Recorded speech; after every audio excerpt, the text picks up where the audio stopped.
Yo, what's up, guys? Back for the Saturday slate. We have a solid slate for the main slate as well as the early slate. So we'll be playing both slates today, so let's get right into it. I'm just going to be posting this video for the main slate. Yesterday, the picks were pretty solid with Grichuk, Arenado, the pitchers. We scored a 126.3, which was good enough to make out in the double-ups. So looking to do the same thing today. Starting off at pitcher, today we don't really have a value pitching option for this main slate. I mean, you have a bunch of guys at the top with like DeGrom, Cole, Scherzer. And then if you look at the mid-range, like under 8,000, you have Gausman, I guess, but he hasn't been pitching well, but he's like the only option here, even though he's been terrible. Because you don't want to play Drew Smiley. You don't really want to play Merrill Kelly. Lucchesi in cores, no thanks. Keller against the Phillies, not really interesting there. And then you got Alcantara at 6,000. You have Cole Stewart, who's been terrible, and now he's pitching he was terrible last season, and now he's pitching, he's going to be starting a game. He was terrible in his first start this year. You have another guy making the debut in Soto, and then you got Jesse Chavez, who's going to be pitching like an inning or two. So pitching option is very limited, even though we do have 1, 2, 3, 4, 5, 6, 7, 8 games. That's why I'm going to go in the mid-range at pitching, so I don't have to worry about picking one of those trash value options. So I'm going to be starting it off with Zach Eflin. Eflin's been pitching very, very solid. They booted out Nick Pivetta from the rotation for him, and he's been really solid. He's pitched 7 innings and 9 innings in his last 2 starts. He just throws a lot of pitches. He goes kind of deep into games. He has 31 strikeouts and 42 innings. He's not much of a strikeout guy, but he doesn't give up many hits, and he's able to pitch deep into games, which is good. He's had at least 24 DraftKings points in 4 out of his 7 starts. And this KC offense, they are kind of pesky. They do steal a lot, but the Phillies do have one of the best throwout catchers in the league in Real Muto. So hopefully they don't run as much on Eflin. But at 8,500 with the upside that he has, I think he's one of the better options today given the lack of reliable, cheap pitching. And then with Eflin, I'll probably pair John Gray. So I like John Gray here. Even though he's pitching in cores, he's still been solid. This season at home, he's been good against the Phillies, where he put up 24. This is only his 3rd start at home, but he has faced his Padres team already, and he put up 24. That was in Petco, where he went 7 strong, had 5 strikeouts. He has a lot of strikeout upside. Pitching at home will probably lower his ownership. I thought Marquez would be a lot more popular yesterday, but people just see cores and they go somewhere else. But I thought Marquez was in a great spot yesterday with all those righties. Same thing for John Gray. They have a ton of righties here in the Padres lineup. He just has strikeout upside. The Padres strike out above average to right-handed pitching. They strike out one of the highest in the league to right-handed pitching. And John Gray can definitely dominate. He's at a good price tag here at 8,200.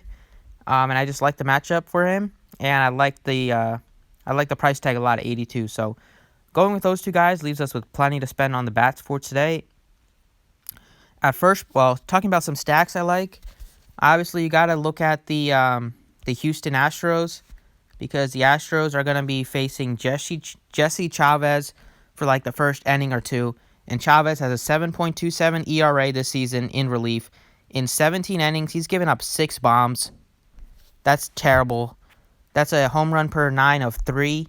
And then you're going to get to face Drew Smiley, a lefty, against all these righties. And Smiley, in 19 innings, has given up 5 home runs.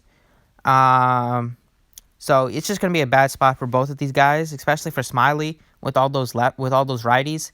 And all those righties are really crushed lefties. So the Astros have to be one of the better stacks, I think. I like the twin stack a lot against Soto. Soto just hasn't even pitched in AAA. He's really getting thrown into the fire here. The Tigers don't have a great bullpen either. So I really like the twin stack here. We know the Twins have the best record in the league. Their offense is very solid.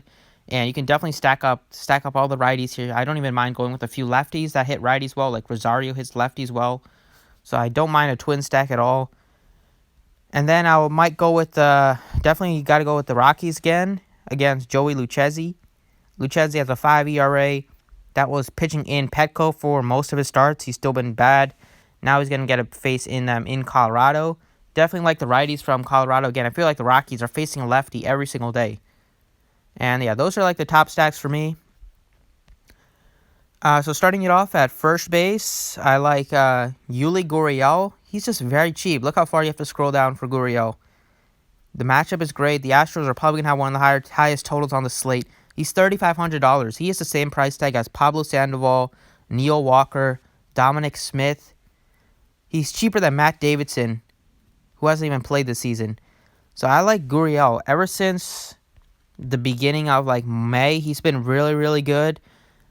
First time I had him in the video, his batting average was like 208 or something. It was like in the low 200s. It's up to 269. He has a 1, 2, 3, 4, 5, 6, 7 game hitting streak, and he has at least 2 hits in 4 out of the 7 games. He's hitting the ball really well. He's homered in 2 out of his last 6 games as well. His power is starting to show, and he doesn't strike out a lot either, with only 18 Ks in 134 innings. And he's also crushed left-handed pitching this season. And besides Chavez for the first inning or two, he's going to get a face Smiley for like 2 or 3 at-bats. So I love Gurriel here. He's very cheap, and that's definitely a mistake for him.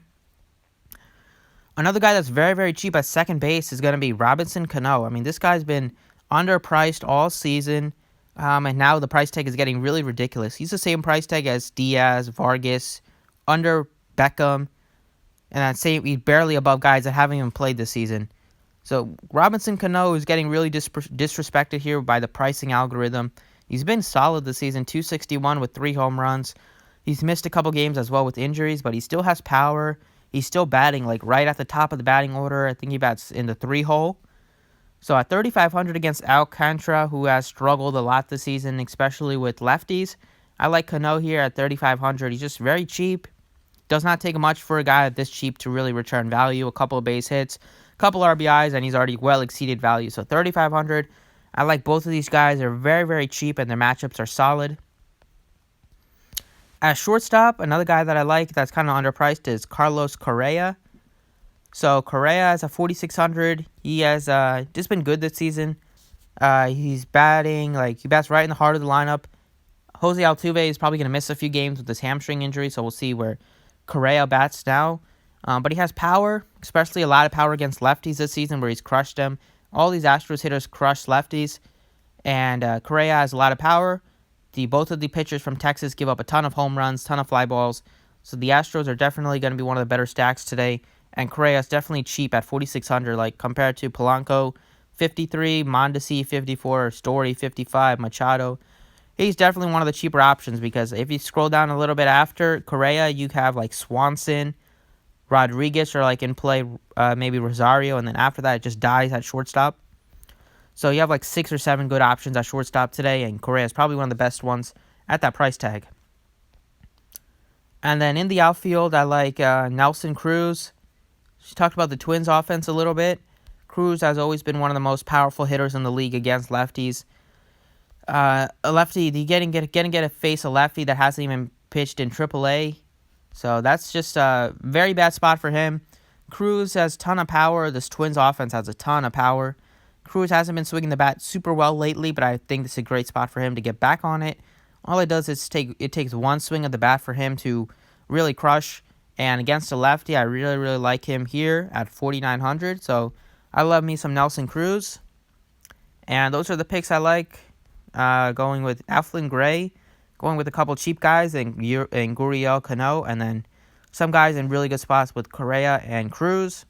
So that's it for the video. Thanks for watching. I appreciate it. And good luck today.